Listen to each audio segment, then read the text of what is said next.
Hola, muy buenas noches. Nos encontramos aquí en un nuevo capítulo de La Brújula de la Oficina. En este capítulo nos vienen acompañando el doctor Alfonso Vélez, la doctora Roxana Espinosa y la doctora Acosta Gámez. Como saben, la línea de estos capítulos va mucho en cuanto a aclarar conceptos y hablar un poco acerca de nuestras experiencias dentro del ámbito organizacional y nuestro papel como psicólogos, cómo esto performa nuestras experiencias y cómo es interesante analizar todos estos fenómenos desde una perspectiva psicológica. En este capítulo venimos abordando unos conceptos muy interesantes, comportamiento y cultura organizacional, que son realmente, lo llamamos así, el ADN de la empresa, ya que vienen siendo el sustento, el fundamento. Pero bueno, paso la palabra a alguno de nuestros invitados del día de hoy. ¿Quiere alguien empezar? Yo voy a empezar.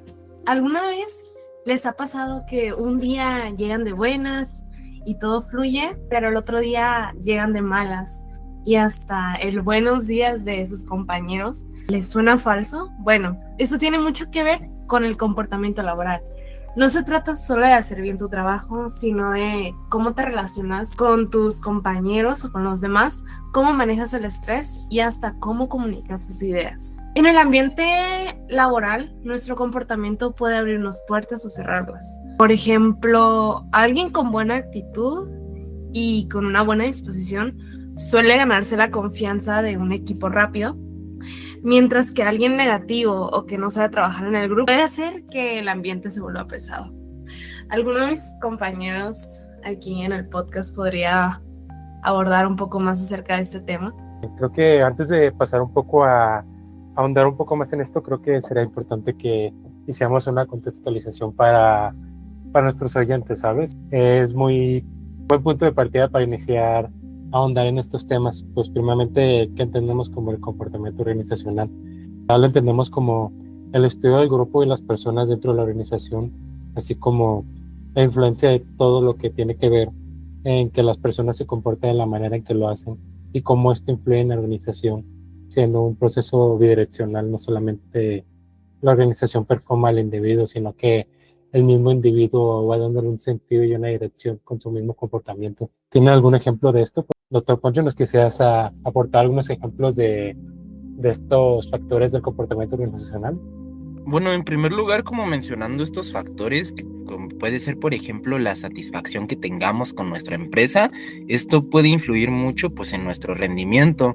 Vaya que no va a ser lo mismo, pues, una empresa donde el personal esté de acuerdo con las metas, sientan que están aportando algo con su trabajo, se sientan recompensados, parte de esta empresa, a una empresa donde simplemente la gente solo haga su trabajo por hacerlo. Vaya, el rendimiento o también que estén desconectados o incluso sientan rechazo hacia lo que hacen. Vaya, que al final el fin solo sea monetario. Al final, pues esto se va a ver muy reflejado en elementos como los ingresos de la empresa, el trabajo la comunicación que existe entre las diferentes jerarquías y pues al final elementos como lo puede ser esta satisfacción pueden repercutir en el éxito o en el fracaso de una empresa. Y bueno, muchas gracias por la invitación, doctor Poncho. Por ejemplo, yo les venía con un ejemplo de la empresa en la que actualmente me encuentro laborando. En esta empresa, algo que tenemos muy marcado y que es parte mucho de la cultura organizacional, es la parte de los valores. A nosotros nos hicieron una campaña hace muy poco muy bonita de la introducción a nuevos valores. Hubo como un cambio en la dirección de la empresa y tuvimos esta campaña de cambio de valores. Es una empresa internacional, ¿no? Y se me hace como muy chido de que te puedes meter a internet, por así decirlo, y buscar la compañía y ves como lugares de, no sé, Estados Unidos, China, Japón, y todos comparten los mismos valores. Ese gran sentido de pertenencia en el que tú, no sé, puedes decir de que, ya a pesar de que yo estoy aquí en México, sé que en otro lugar del mundo también comparten los mismos valores que la empresa se encarga de fomentar. Cuando hablamos de cultura organizacional, muchos suelen pensar la cultura organizacional son los valores que están pegados en la pared dentro de la organización, que no los desacredito, pero van mucho más allá, ¿no? Esta es la manera en la que la gente realmente trabaja, se comunica y trata dentro de las organizaciones o de las empresas. Y el éxito y el fracaso de esa cultura depende sobre todo de tres cosas: las personas, el liderazgo y las coherencias. Justo, pues Mariana estaba mencionando acerca de que estos elementos no siempre son explícitos. Por ejemplo, yo pienso en mi experiencia que tuve en un servicio de neuropsicología, en un ISSSTE, un hospital, vaya. Lo que noté fue que a pesar de que no, como dijo Mariana, nos establecíamos valores así de que en una puerta no lo charlábamos directamente, todo el personal, y que era bastante, que rotaba, al final pues reflejaba muchas características similares que eran como su orientación al momento de atender pacientes, que era pues la preocupación justamente por los usuarios, la empatía, buscar no desesperarse con ellos, sabiendo que las condiciones que pueden tener, el hecho de incluso dedicar tiempo extra, por así decirlo, y no solicitado, sino por el simple hecho de estar trabajando con la salud de las personas. Era un valor muy compartido entre todos, a pesar de que nunca lo hablamos directamente. Me parece muy interesante esto que viene mencionando acerca de los valores. Pues consideremos que prácticamente esto es lo que le da una dirección, un sentido a lo que está haciendo la organización en cuanto a sus diferentes niveles, ya sea a nivel individual, grupal o ya como tal que hace como organización. Pero sí tenemos entendido que pues esto le da un sentido y prácticamente a partir de este conjunto a las actitudes se van transformando el uno al otro, se van transformando continuamente, las actitudes afectan a los valores y los valores a las actitudes. Y aquí pues tenemos otro concepto fundamental como puede ser la percepción que se tengan de ciertas dinámicas, de ciertos parámetros que suceden en la empresa, pues va a también performar esto, ¿no? Yo creo que valdría mucho la pena relacionado a eso. En primer lugar, por ejemplo, en las empresas, cuando hay un éxito o cuando hay un fracaso, justamente relacionado a esto de la percepción, ¿a qué le solemos atribuir como este factor? Al hecho de a un factor como de externo, como de malas condiciones, el ambiente no nos favoreció, las condiciones económicas están en decadencia, por ejemplo, o a los mismos trabajadores, por ejemplo, el hecho de ser más culpabilizantes internamente. Creo que esto es un factor de percepción que influye mucho y pues también puede variar mucho culturalmente. No va a ser lo mismo, por ejemplo, en Europa que aquí en México. Y justamente creo que al momento de estudiar a las empresas, el hecho de no considerar estos factores de cómo procesamos la información o en base en qué tomamos decisiones puede determinar mucho, vaya, ya sea un análisis más completo que nos puede llevar a intervenciones que sean eficaces o un análisis que queda a medias, vaya, y que pues al final no nos terminará de servir completamente. Justo, me parece muy atinado este último detalle que hace acerca de la incompletud que puede resultar de un abordaje poco integral de los factores que influyen en el comportamiento. Pues precisamente si no tomamos en cuenta todo a nivel no solamente como explícito, sino lo que sucede dentro de las dinámicas, por así decirlo, los factores como más internos a los individuos que se relacionan más que nada a su modo de relacionarse tanto en sí mismos como en versa, pues vamos a tener simplemente un análisis incompleto, un informe incompleto, porque no vamos a considerar la complejidad que se está abordando en el mismo hecho de la interacción y del desempeño del individuo mismo en la organización. Y de hecho, hablando un poco más acerca de los valores implícitos que son independientes de estas hojas que están pegadas en la pared y que ponemos en las puertas, creo que es muy importante hacer un análisis íntegro de todas estas. Dentro de las capacitaciones se le llama capacitaciones informales, ¿no? Que son como estas cosas que los trabajadores tienen, o chistes en común, hábitos entre ellos que son muy importantes. Vaya que estos dependen mucho, cómo estos valores explícitos pueden adaptarse al cambio, la practicidad, ¿no? Cómo los llevamos estos valores a lo práctico, ¿no? Y creo que es muy importante el saber abordar estos valores de una manera que puedan ser practicados implícitamente dentro de la organización. Ahorita mencionabas, doctora Marian, me pareció muy interesante, ¿no? Y justo pienso que podríamos definir esta parte de la cultura organizacional como la personalidad de una empresa, ¿no? Como bien decían, ya comentaban que a pesar de que sí haya como algún parámetro establecido, ¿no? Ciertas cosas que como por papel tenemos que aplicar, al final de cuentas en cada una de nuestra como la organización en sí va a haber diferencias, va a haber justo una personalidad única, que a pesar de que sea la misma empresa, por así decirlo, en diferentes equipos de trabajo, va a haber esta autenticidad, ¿no? Siempre va a haber dinámicas diferentes según los colaboradores que integren el equipo. Sí, justo, precisamente están tocando un tema muy importante. Se relaciona bastante, pues, las dimensiones de la empresa, pues, tenemos en claro que aunque a nivel organizacional se asigne como ciertos hábitos, percepciones, valores, una cultura en general para la empresa, pues esto siempre va a ser personalizado dependiendo, pues, por ejemplo, en los grupos que nos encontremos en cada empresa, pues tenemos el entendido que aunque se haya establecido de forma formal ciertas características, pues los individuos van a modificar esto porque en su mismo actor lo van modificando. No se queda como algo estable, sino que en cada subgrupo se va transformando en base a lo que los mismos individuos lo van componiendo y en su dinámica. Y esto a la vez en tu mismo comportamiento va a ser transformado nuevamente. Estos niveles se van diferenciando. Dentro del área de selección, nosotros creemos que el comportamiento y la cultura organizacional se crea desde que elegimos un perfil. Por ejemplo, ¿por qué las características dentro de un equipo de trabajo se parecen? ¿Y por qué no es la misma dinámica que tiene este equipo de trabajo a, no sé, el equipo de producción que el equipo de ventas, ¿sabes? Creo que desde ahí se planta la semilla para que crezca este comportamiento y dinámica grupal en las organizaciones. Justo, como tú me dices, se viene implantando una semilla, pues esto se relaciona bastante a cómo se crea una cultura organizacional. Esto es un tema que pues creo que necesitaría por sí mismo un solo capítulo, pero pues a modo breve pues tenemos en claro que esto desde la misma formalización de la organización se va formando, en el sentido de que la empresa va asignando o desarrollando la filosofía de su empresa, pues va formando una misma cultura porque se crean unos valores, una visión, se inician estrategias, se reflejan cierto tipo de conductas culturales.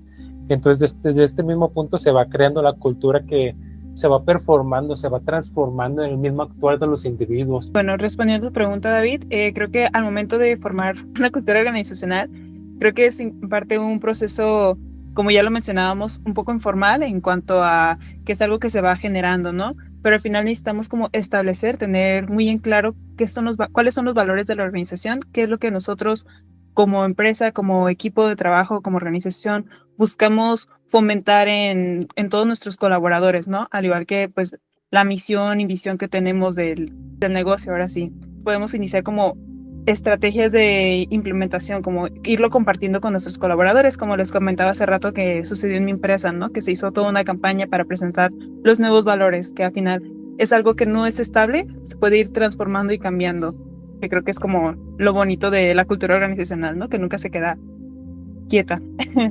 Justamente el hecho de que sea un fenómeno que constantemente está en cambio, al final lo hace algo que es difícil de establecer cómo va a ser una cultura organizacional de manera estática, vaya, justo por este carácter dinámico. Entonces creo que esto es un factor clave al momento de realizar los análisis de las empresas, saber que pues al final lo que obtendremos solo representa la empresa en un punto fijo del tiempo, y justamente el punto de nuestras intervenciones es ver cómo este dinamismo va evolucionando y ver hasta dónde puede llegar una empresa desde un punto a otro. Justamente, si lo relacionamos con temas de carácter un poco más científico, pues tenemos en cuenta que este es un paradigma dentro de la misma organización. Existe un paradigma que pues tenemos entendido que estos pues van cambiando, no son fijos, no son estables, es algo que se va cambiando conforme a las necesidades del contexto, del entorno de los individuos. Tenemos entendido que no solamente van a afectar niveles internos de la organización lo que va a afectar cómo se va performando la cultura, sino que el mismo contexto externo, evolutivo, histórico, social, cultural, va a afectar cómo se va transformando esto. Por ejemplo, recordemos que en el pasado se tendría que estas culturas a lo mejor fueran un poco más cerradas, de un carácter un poco más tradicional, si lo podemos llamar así, en el sentido de que no daban tanta apertura, por ejemplo, a la diversidad dentro de la empresa, que creo que es un tema que se necesita de mucha atención porque es algo que realmente influye demasiado en cómo se va a comportar y el desempeño de la organización. Siento que las organizaciones al final de cuentas tienen que ir respondiendo a las exigencias y a los cambios culturales de la sociedad, como lo mencionabas, ¿no, David? No sé si les podría poner como algún ejemplo muy específico a lo que estamos viendo de los cambios, ¿no? No solo incluso como cambios culturales, sino también de las mismas leyes, ¿no? Por ejemplo, ahorita que se está mucho viendo esta parte de la reducción de la jornada laboral, por ejemplo, en la empresa donde yo laboro, a pesar de que no es algo que ya esté establecido por la ley, han empezado a hacer como modificaciones, ¿no? Se abrieron como nuevas jornadas donde buscan igualmente que los trabajadores, los colaboradores tengamos más tiempo libre, ¿no? Más tiempo de recreación. Y al final de cuentas es algo que se termina viendo en la cultura organizacional, ¿no? Desde que se implementó esto, yo me he dado cuenta que tanto yo como mis compañeros llegamos con una actitud incluso más frescos, llegamos listos para trabajar, para dar un gran servicio, y al final esto se termina viendo reflejado en lo que la empresa quiere lograr, ¿no? Si venimos cansados, si venimos agotados de que, ay, es que toda la semana llevo trabajando, pues al final de cuentas el servicio como la meta de la empresa, pues claramente no la vamos a estar dando. Creo que va muy ligado a eso.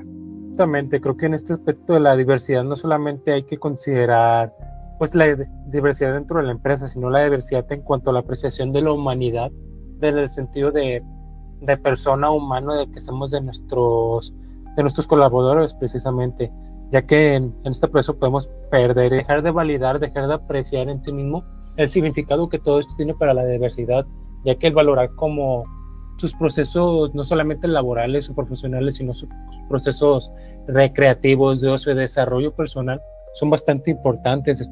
Por eso que también venimos desarrollando desde hace tiempo un concepto llamado cultura positiva, que es algo que hace énfasis en el desarrollo de fortalezas, recompensas, en la vitalidad y el crecimiento individual, porque precisamente es algo que fortalece a la empresa y le da una robustez, porque el mismo hecho de que sus colaboradores son las personas que componen la empresa, es importante que les demos esta importancia, no solamente en el aspecto de diversidad, de apreciarlo, respetar y promover esto, sino de promover un desarrollo mucho más allá de eso, no dejándolos en un nivel estancado. Considero justamente que es clave pues en estos procesos, como mencionas.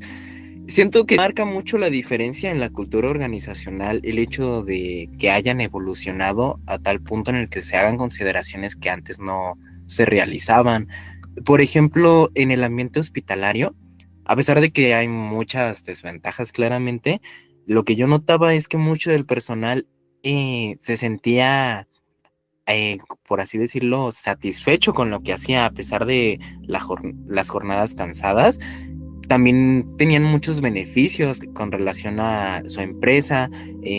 Había muchas costumbres que a mí se me hacían bastante agradables entre distintas jerarquías. Por ejemplo, el hecho de que los superiores muchas veces invitaban a las personas de, ¿cómo decirlo?, a sus subordinados a comer o salidas que podrían parecer más casuales desde una perspectiva más antigua, cosas que no se veían con buenos ojos, pero ahora pues al final es algo que hace que muchos de ellos se sientan más parte de la empresa y pues fomenta una cultura que sea más agradable, vaya, que no se base únicamente en la aversión para los colaboradores. Al final esto nos lleva a una cultura que resulta más positiva.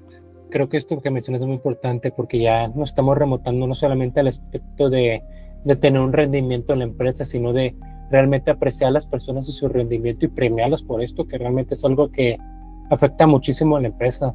Y siento que esto va a ir evolucionando, no solamente a nivel de buscar el desarrollo de las personas en cuanto que se valore, se premie, se recompense su esfuerzo, se fomente un ambiente de bienestar en el trabajo que las invita a crecer, sino un sentido ya más espiritual, que es algo que en estas nuevas visiones organizacionales se ha ido desarrollando, el buscar un significado, que las personas traten de encontrar una significancia en ese aspecto de qué es lo que están haciendo en la empresa, y creo que esto es muy importante. Hola David, bueno, hablamos mucho sobre la cultura organizacional, cómo está limitada por las personas que colaboran dentro de la organización, por su contexto cultural, por las leyes, incluso del espacio en donde se encuentran laborando, ¿no? Que mencionaste al final, me gustó como para cerrar esta parte, de que al final la organización termina siendo una parte muy importante dentro de nuestras vidas, ¿no? Al final es un lugar donde pasamos mucho tiempo y pues qué mejor que encontrar una organización en la que podamos compartir ideales, pensamientos, valores, que no se convierta solo en un lugar donde ay, voy y me pagan, ¿no? Y ya, sino un lugar donde pueda desarrollarme y crecer como persona y como profesional, por así decirlo. Justo, me parece muy importante esta apreciación, esta recapitulación que haces del episodio, doctora Roxana. La agradezco muchísimo y precisamente es muy atinada porque creo que engloba mucho de lo que venimos hablando en este episodio, cómo la cultura, la organización va afectando al individuo y cómo esta va afectando a la cultura y a la organización, llevando no solamente a aspectos internos y dejándolo ahí, sino que esto es algo que influye en toda la totalidad de su vida. Pues creo que justamente me alegra mucho el hecho de que ya estemos considerando en la actualidad las variables que fuimos mencionando a lo largo del capítulo. Al final, el hecho de estar estudiando el comportamiento organizacional y el hecho de crear estas subdivisiones de qué está influyendo en cómo se comportan nuestros colaboradores me parece un gran avance, justo como lo fuimos mencionando, como para ir construyendo una cultura más amena para los trabajadores de las empresas, los dirigentes, y creo que puede traer beneficios muy grandes, tanto en un nivel más subjetivo en cuestión de bienestar de los trabajadores, como en un nivel más objetivo de las metas, la visión y la misión que tenga la empresa y que justamente puede ir logrando estas metas económicas, morales. Entonces, creo que todo lo que hablamos a lo largo del capítulo es clave para este proceso. Por supuesto, Poncho. Creo que, como dices, este proceso de significancia es muy importante. Y ya con esto me gustaría hacerle una pequeña pregunta ya a nuestros espectadores para invitarlos a reflexionar acerca de, ¿ustedes creen que están en la empresa que realmente les está dando ese significado? ¿Están en el lugar donde realmente están siendo partícipes de esta cultura o piensan que ya es hora de un cambio en su organización, a lo mejor un nuevo sentido de significancia que realmente les llene? Y pues ya con esto venimos cerrando el día de hoy. Les agradecemos mucho por habernos escuchado, por haber estado aquí. Nos vemos de nuevo en el siguiente episodio. Muchas gracias. Muchas gracias. Muchas gracias, un placer compartir este espacio con grandes expertos. Hasta la próxima.